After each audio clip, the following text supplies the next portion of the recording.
Baik, bismillahirrahmanirrahim. Assalamualaikum warahmatullahi wabarakatuh. Perkenalkan, nama saya Sylvia Rahma Harahap dengan NIM 1119050000083. Saya berasal dari kelas KPI 4B. Pada kesempatan kali ini, saya akan menjelaskan tentang larangan dari korupsi, kolusi, serta nepotisme. Baiklah, yang pertama saya akan menjelaskan tentang pengertiannya.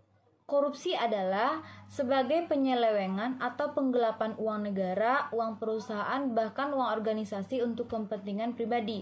Contohnya seperti saat sekarang ini, dana bantuan sosial bagi masyarakat yang terkena dampak pandemi. Kemudian, pengertian kolusi adalah sebagai persekongkolan rahasia untuk maksud atau tujuan yang tidak terpuji, atau biasa kita kenal dengan sebutan suap atau sogokan. Contoh dari tindakan ini seperti menyuap hakim atau jaksa agar meringankan hukuman seorang terpidana. Nah, kemudian pengertian nepotisme. Nepotisme diartikan sebagai kecenderungan untuk mengutamakan atau biasa kita kenal dengan menguntungkan sanak saudara sendiri, terutama dalam jabatan, pangkat di lingkungan pemerintah, atau tindakan memilih kerabat sendiri untuk memegang pemerintahan. Hal seperti ini sudah terjadi pada zaman dulu, yaitu pada zaman dinasti Umayyah. Hal ini telah disebutkan dalam sebuah hadis yang berbunyi A'udzubillahi minasyaitonirrajim. Bismillahirrahmanirrahim.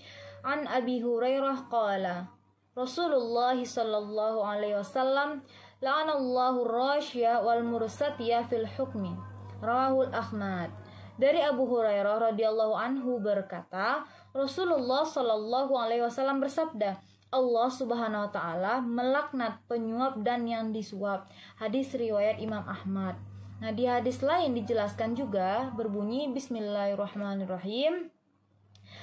Wa an Abdillah bin Amir radhiyallahu anhuma qala la'ana Rasulullah sallallahu alaihi wasallam ar-rashiya wal mursatiya. Rawahu Abu Dawud wa Tirmizi wa Shahah.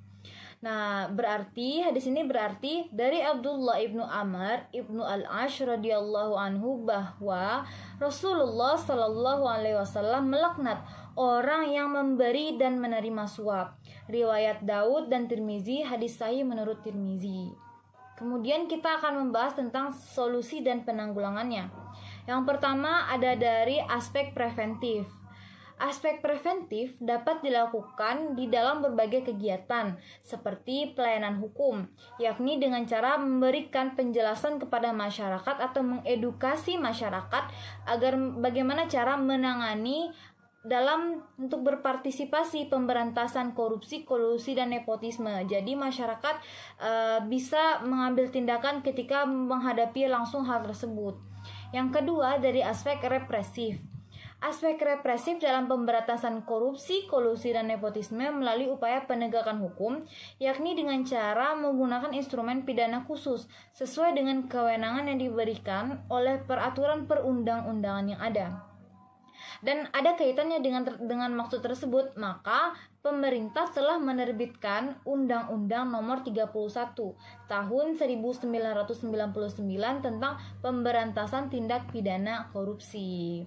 Nah, dengan demikian, melalui upaya-upaya yang telah disebutkan tadi, maka intinya adalah mereformasi iman dan akhlak semua komponen bangsa melalui fungsionalisasi ibadah ritual yang ditindaklanjuti dengan amal sosial yang bermoral, pemberdayaan hukum yang benar-benar adil, nasionalisasi gerakan amar ma'ruf nahi mungkar dalam arti yang seluas-luasnya, dan mekanisme pengawasan sosial yang efektif dan etis. Nah, maka dari itu kita harus bisa mencegah dan menjauhi yang namanya korupsi, kolusi, dan nepotisme, karena sudah ada hadisnya menjelaskan tadi, Allah pun melaknat orang-orang tersebut. Maka dari itu kita sebagai umat muslim, jika kita hampir mendekati itu atau melihat sanak saudara kita melakukan itu, sebaiknya kita nasihati, kita beritahu bahwa itu sebuah tindakan yang tidak terpuji dan Allah sangat membenci hal tersebut. Baiklah, sekian penjelasan dari saya. Semoga bermanfaat bagi yang mendengarkan dan menjadi amal jariah buat saya. Mohon maaf apabila ada kesalahan. Kelebihan itu berasal dari Allah Subhanahu wa taala. Assalamualaikum warahmatullahi wabarakatuh.